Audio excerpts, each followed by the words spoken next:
Hello, everybody, and welcome back to Sounds of the Arena. This is episode 6, and today I am joined by the Q10, one of our fighting games players for 2XKO, correct? I always get it Yeah, mixed that up. is correct. Okay.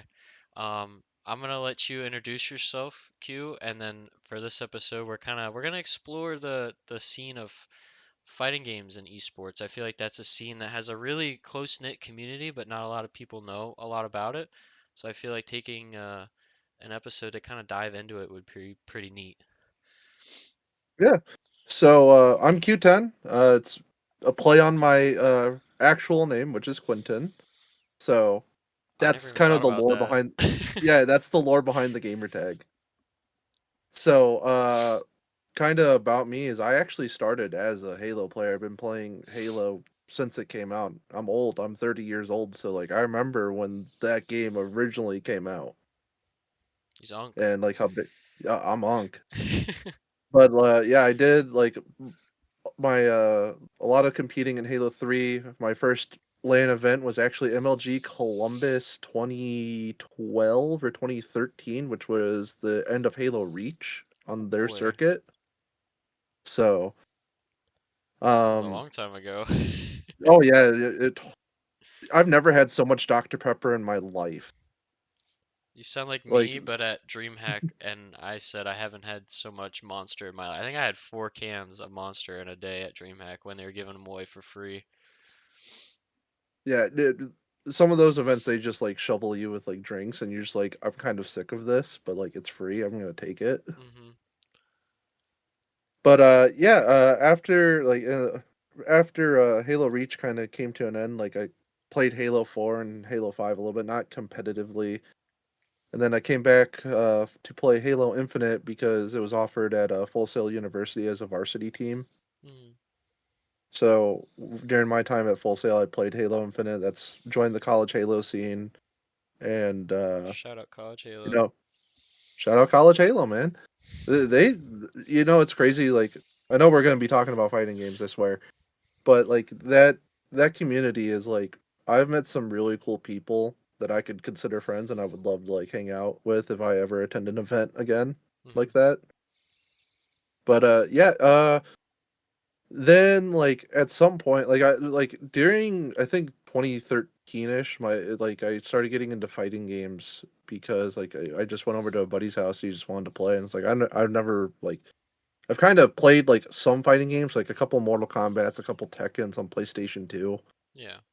But like it was like as a little kid, like I'm just pressing buttons and things are happening. And so like my buddy showed me how to play like Street Fighter and like we started watching he showed me like tournaments and stuff and like I fell in love. So like for the longest time I was only ever watching. And then like I think I was bored one day. This is like in college. Well, I was in college a couple years ago that like I was like, "Oh, like this really big event that I know happens is going on right now." And then like I saw where it was at. I was like, "Wait, it's in Illinois. I live there. I'm gonna go next year." So I attended my first Combo Breaker, which is probably the second biggest fighting game tournament in the states. I actually have it pulled up. There was over 3,400 attendees at that event. Holy crap. I feel like I remember I ran into, I think it was going to DreamHack this year. I ran into two guys like going to some fighting games tournament for Smash, and I feel like it might have been that.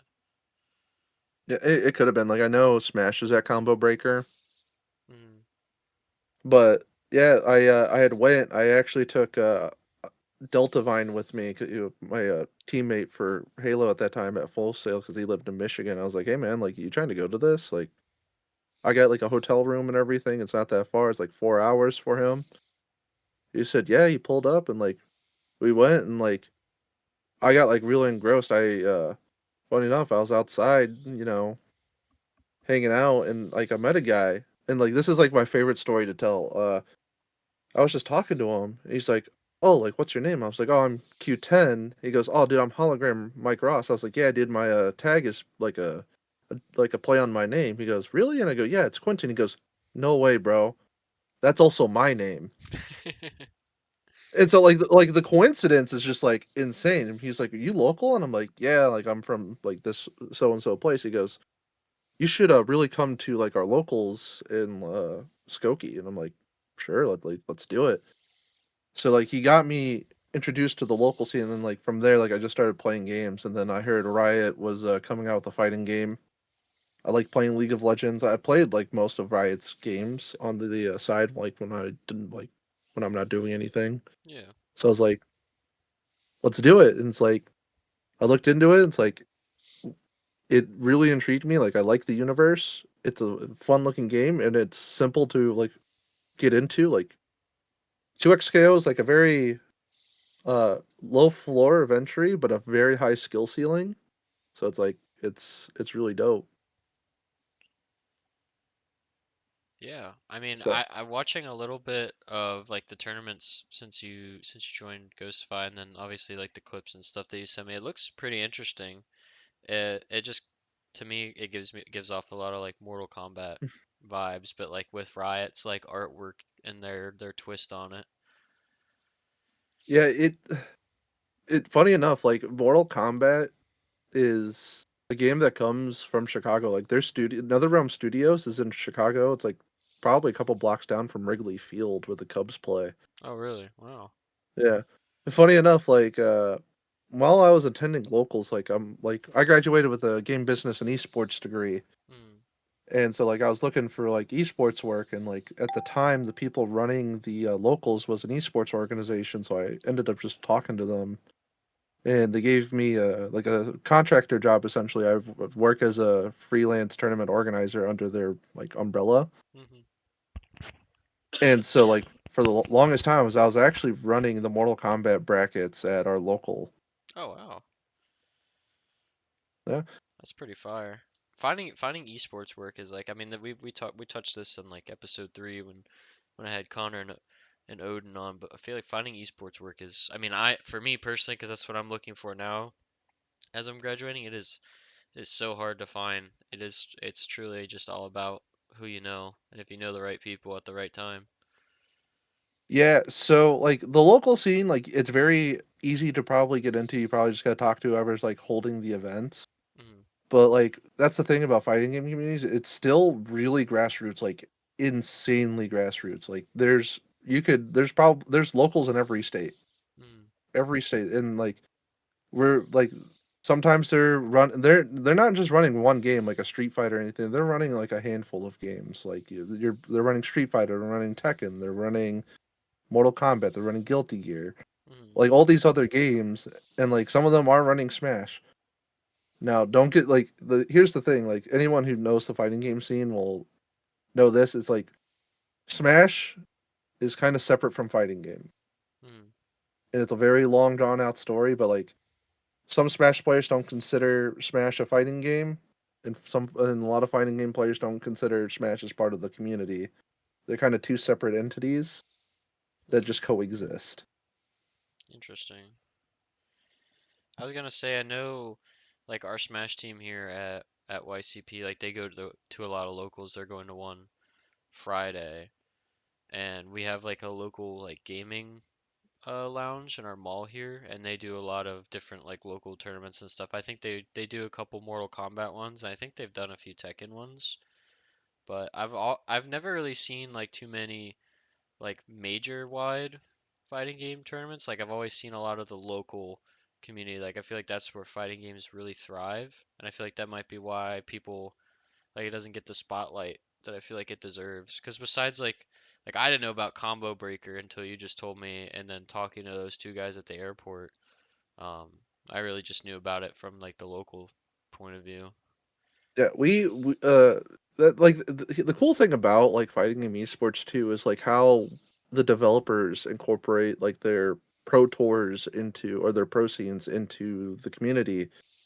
So you have like Capcom Cup, which is probably the like more like high stakes one because the first place prize in professional Street Fighter in their Hmm. league is $1 million. Holy, It's 1 million for the Capcom Cup. And then like second that's place, like crazy. I believe last year, second place was like 100,000. And that's So everything's so like individual there, so that's all going to one guy it's or gal. going to it's going to one person, but like if you think about it like this, grand finals is a $900,000 money match. Wow. So, but like how like that pro scene works is like, yeah, do they have like a grant like a finals that's their like its own event? Yes, but like the pro scene is like a leaderboard where like if you place high enough at certain events, you get X amount of points. Hmm. And so they incorporate that into like these bigger events such as like Combo Breaker or like what we consider the Super Bowl of fighting games is Evo, Oh, which that's what is it like was. That's what those guys were going to, Evo. yeah, Evo is held in Vegas every year. Last year they had like 14,000 people there between to play like I think there was like 11 or like 17 games being played at Evo last year. Hmm. So like the stakes there are high. Some people consider that like the end all be all, like that's the world championship and like the other Hmm. things don't matter as much. But like that's what I like about fighting games is the developers of these games aren't like stripping away from the grassroots these events that have grown over the years that have been running since literally the early 2000s. Like Evo is old. Hmm. And so like they don't take away from the community, they participate in the community by letting the events do their things. Like Riot, for instance, is doing what is called the First Impact series. Like they don't have an established esports series like yet, Hmm. but they've partnered with a lot of tournament organizers to go like, hey, like we see you're doing this event for our game. Like here's a $5,000 incentive, and then here's an extra $2,500 to give to a team, a duo team, because that's the unique thing about 2XKO is that you don't play it. You can play it by yourself, but you could also have a teammate. You could literally Hmm. do 2v2 tag fighting. That's pretty cool. I didn't know that. So they have like So a doubles and a singles format in it. sort of because the bracket is mixed, so I could still play by myself and go against a duo team. Hmm. But if that duo team wins, they also get an extra $2,500 included because they won as a duo. Oh, okay. So like Riot's still kind of trying to incentivize the the 2v2 aspect is like that's the big marketing gimmick of the game. Yeah. But they also understand that like some players just want to play solo, but they're like for instance, my local I'm going to on Saturday this week is part of the First Impact series. Hmm. We're a small local, like not really small, like back in the day we used to average about 200 people bi-weekly.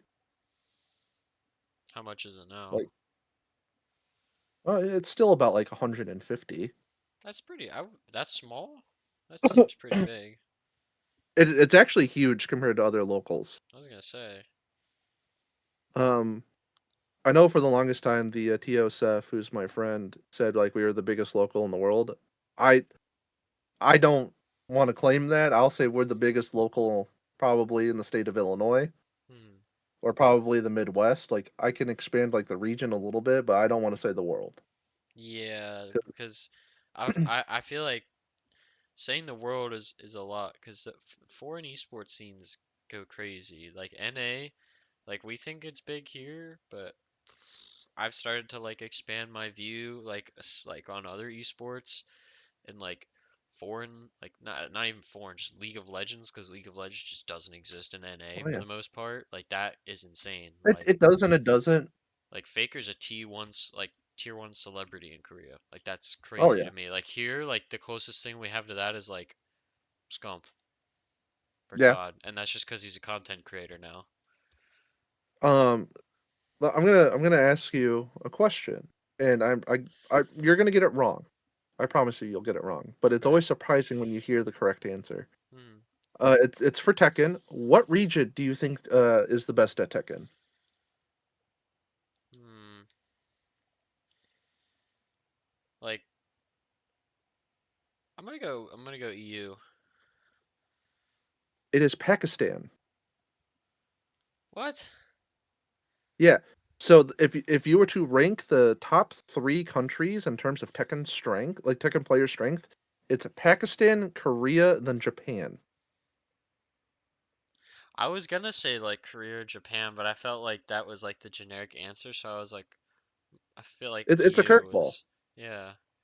And like the thing is, like, Pakistan, like That's interesting. Tekken has like only recently emerged, like within the only like the last couple of years. They're just cracked at it.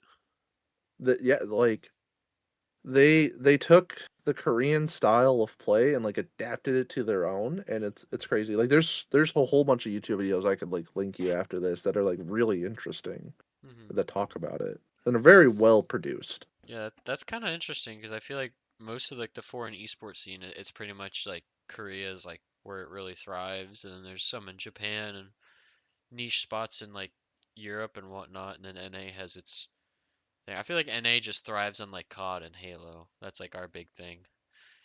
Yeah, FPS like games, which makes sense and like because America. So, like that's the cool thing about fighting is like we're always like we're a hodgepodge of like communities and regions. Like I mm, kid you not, like Combo Breaker, like I the best Pakistani Tekken players come to Chicago to play mm, Tekken at this event. You have people coming in from Japan, you have people coming in from Korea. You have these different countries coming to our country, like my city, to play fighting games, and like you get to interact with them and talk to them. Like it's cool. Like you just like get to like mingle with other people, and like you have this universal language that is fighting games that you can talk to people about. mm. I feel that's the beauty of esports because that's I feel like with any scene, but obviously some more than others. But getting like coming to these events and whatnot, and people come across, from all around the world. I mean, Halo, we had, the Aussies. Those Yeah, guys, they come to every single event, always be there. Like the two or three EU teams that always showed up.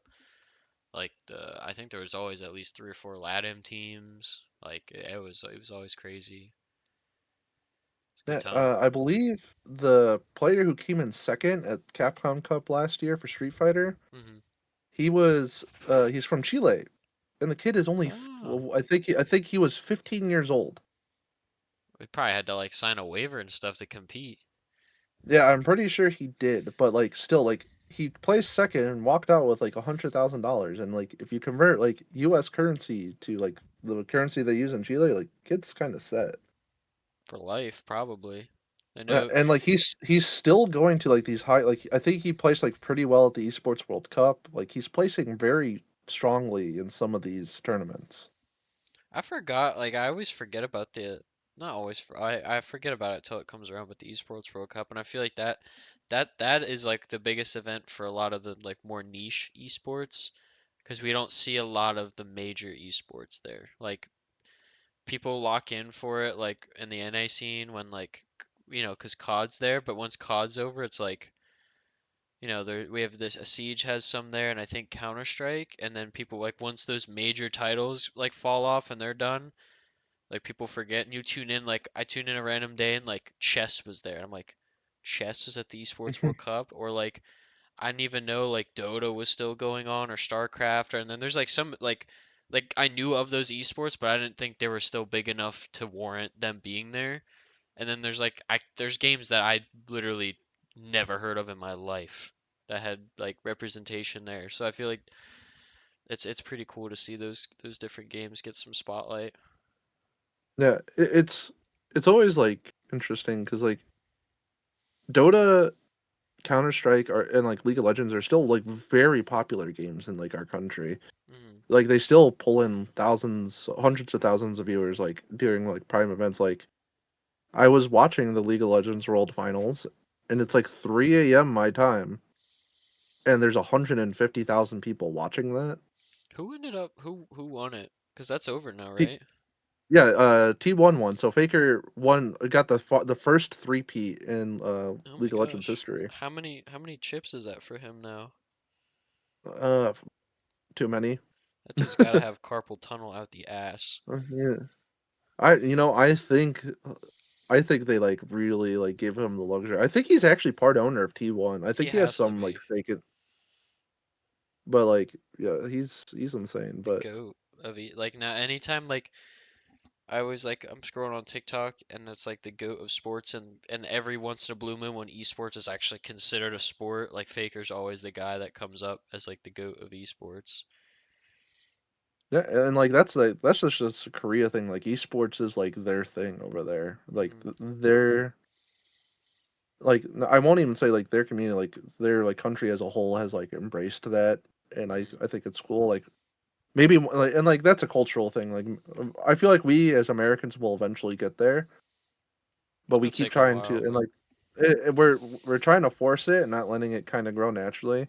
And like that's like the crazy thing. It's like when like the esports bubble popped, like everyone was affected, even the fighting game scene, but like the fighting game scene like kind of like shrugged it off and like we're just going to continue doing our thing mm, that we've always continued doing and it's like it's still growing every year. Like yeah, every combo breaker I've been to, there's been like at least 1,000 plus more people at like the next one from the previous year. it just keeps getting bigger and bigger. Yeah, like last year, I have it pulled. Like I have it pulled up. I had it pulled. I had everything pulled up so I could give you like accurate numbers here. Yeah. It was almost at 6,000 people. It was 5,899 God, people at last year's combo breaker. I feel like that's more than some of the Halo majors I went to this year. Yeah, and it's all open bracket, man. Like it's like I've had like actual like top rated players. Like unfortunately in my half of the bracket, and, like I've never gone against them, but like I knew it's like, oh man, if I actually decide to play the game for once, So I'm gonna run into them. there's no like pro play like where it's like auto qualled and like everyone has to start through an open bracket and play It through. is all open. It is all open bracket. That's pretty cool. Anyone can win. I feel like And that makes it a lot like not that the game doesn't make the game easier, but makes the path to becoming a pro more susceptible and easier to do rather than it being like, something like COD where it's like friendship league gate kept. Like you quite literally either have to just be the Baba Yaga like Merc or just know somebody and be like Slasher and be ass at the game, but because everyone knows him, he's still on a team. yeah, or you just gotta like constantly perform and just be in people's faces. Like I feel like last shot, like I listened to that episode and it's just like he put in the work and got noticed for it Oh and yeah. just made those connections and like got to where he was. Mhm. And it's like it's sort of not like that in the fighting game community. Like yeah, you're still gonna have to like know some people. I feel like a lot of orgs still kind of don't look like higher end orgs don't really look at fighting games too often. Mhm. Like, Cloud9 only has like they did have two fighting game players. They had a Smash player and a Street Fighter. They have a Street Fighter player. They only have a Street Fighter player now. Mhm. But like, some of these orgs don't really have a lot of either don't have anyone or only have one person. Like TSM has had Leffen for years. Mhm. FlyQuest is actually probably the best org for fighting games right now. I've seen In Shopify terms, has a couple. Well, I know they have Smash players, but I think they have a couple fighting games players like the outside of they Smash. they do. They have two. One of them actually attends my locals from time to time. Oh, that's pretty cool. Yeah, I believe he's a Wisconsin player, Huh. Interesting. and like that's actually like a good segue. It's like the region wars. Like Hmm. we like like I feel like in like Halo, it's like all right, cool. Like we're NA, like EU. That's our arch nemesis. For the longest time, like fighting games is still like that. It's like when you're at an international event, like you're USA, you're one of us. But when it's two US players, it's like if he's like West Coast and East Coast, man, they hate each other. That's kind of For the funny. for in terms of the game, right? They hate each other. Yeah. And same thing like from where I live, like I'm Chicago. Like if I see a Chicago homie, like Chicago player, like I'm rooting for him. Like that's one of my people, Yeah. and I'm gonna boo Wisconsin. But it's like when you get to the like larger scale events, it's like, oh, you're from the Midwest, like that's the homie. It's like this like region based like It gets even thing. yeah, it gets even more niche like down into like the Yeah, internal country regions. yeah. And like that's like I feel like that like helps develop storylines. It's like you can see like these really like insane come ups from players just like yeah, like he started coming to locals, beating everyone up. Then he started going to some of these majors, started beating everyone up there, and then started beating up players from other countries. Hmm. And like now he's like this top player that like One of came the from nowhere best. essentially. Still getting over this sickness that I had like 2 weeks ago. It Oh, me sucks. too. Everybody's getting sick, man. It's that time of year. I don't want to blame her because she listens to these. I I think I may have gotten like the sniffles, like a very minor version of her cold, but I'm getting over it, so it's okay. But It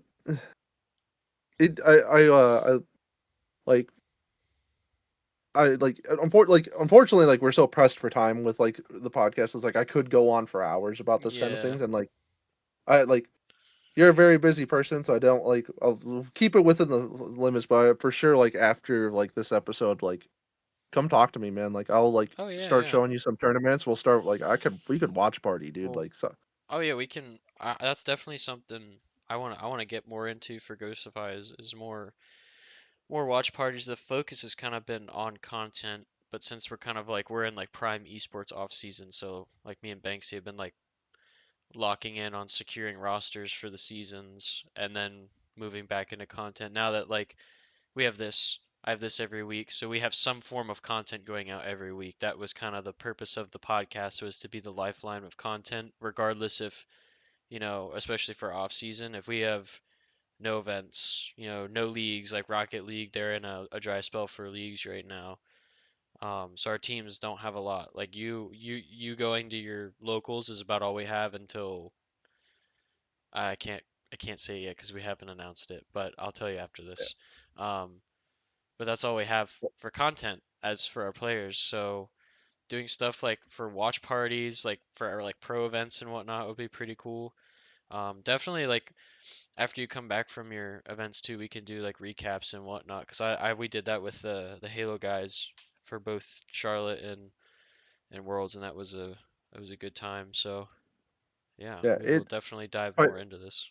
yeah like that's the like thing. It's like right. It's like a lot of like pro scenes have off seasons. Fighting games really don't.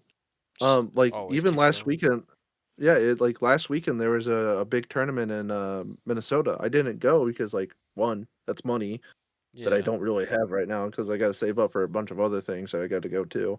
Hmm. But like it's also a trip to Minnesota. So, but like Yeah. I'll support my people. Like I know one of the guys who ran it. Like I've worked with them plenty of times. I've shared like a room with them. Like that's the thing. Is like these tournaments. Like I've built so many great friendships. Like Hmm. I've been like I'm met a guy at one of my locals, and like now I'm being invited to his wedding. Yeah, that's the beauty of esports. I mean, I was even uh thinking about it the other day. Uh Shout out my girlfriend again, but like the hypothetical of like down the road, you know. And I was thinking of like guys that have in my groomsmen. And I was like it went from like a bunch of my buddies from high school. Now I'm graduating college and after going to like six majors in a worlds and just being so heavily involved in esports, like most of them besides like my best friend are all guys that I've met from esports. Like it's crazy. Like my closest friends live like halfway, literally on the opposite coast. Like it's Yeah, crazy. I But will say the best part of esports outside of like competing is the food.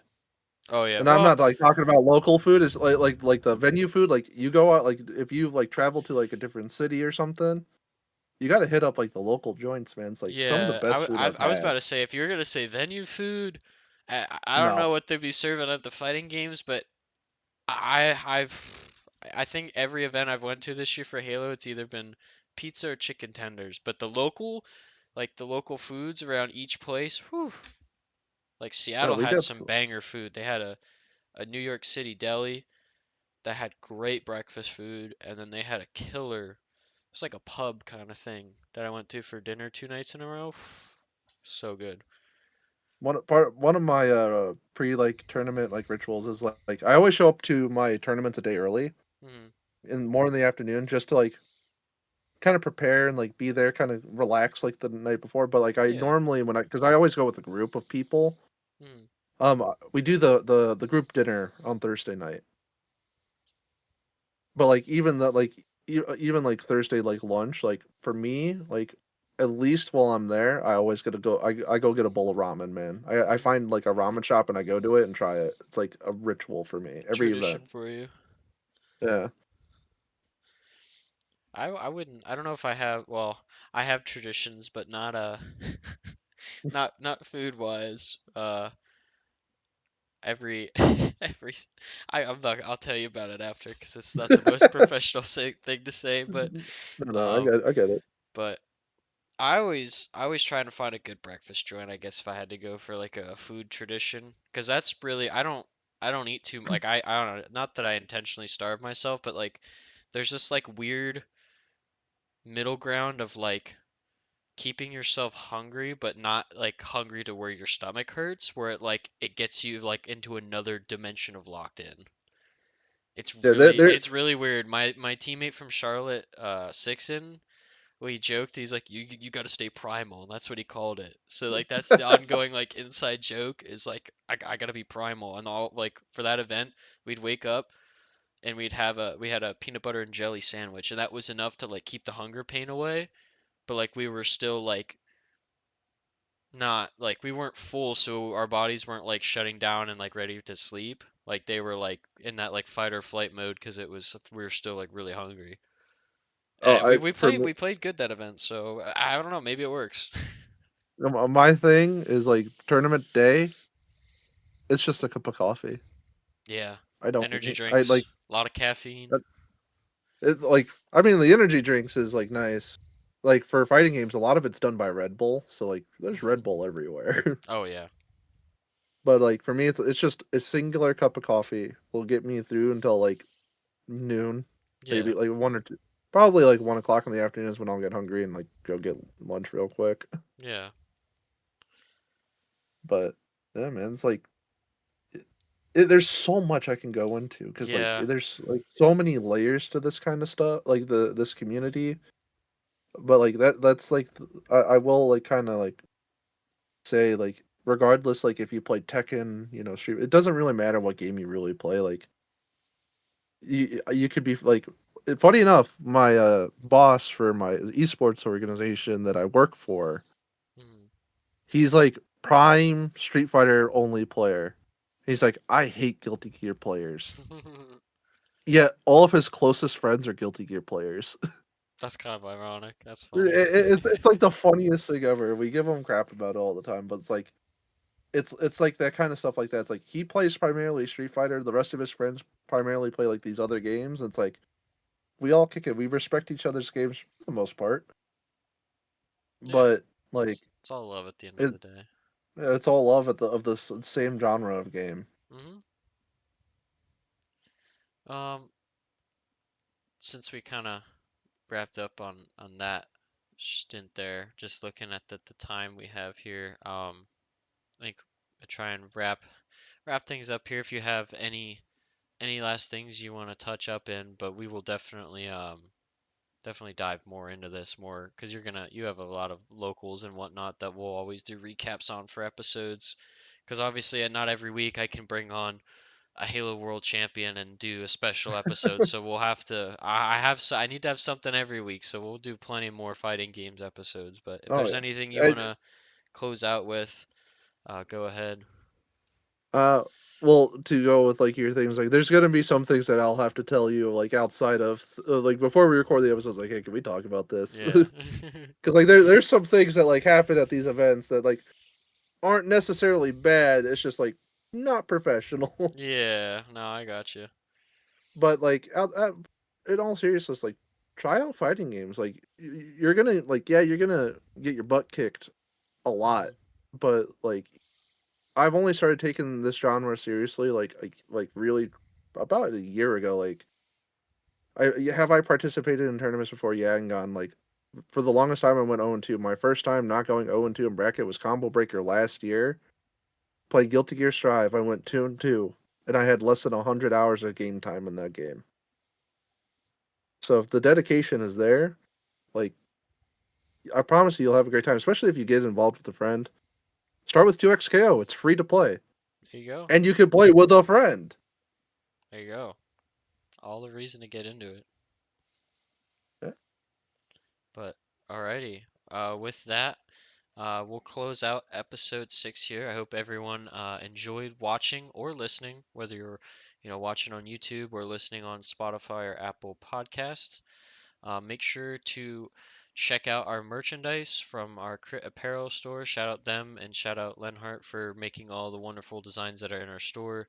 As this goes up, I probably will be having Black Friday sales going on within the next couple days, probably starting that Monday.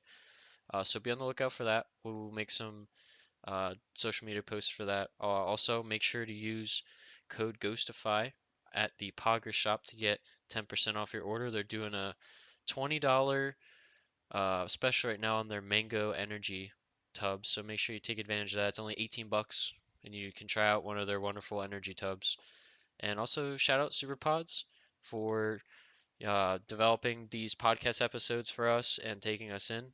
Really appreciate that, and make sure to check out their other podcasts, especially Quigley. We have the College Halo Division One National Championships this weekend, and they're going to be doing watch parties and all kinds of different content over there. So make sure to check them out. They always shout us out, so I got to show some love on this end. Um, and with that being said, we will catch you all next week for episode 7.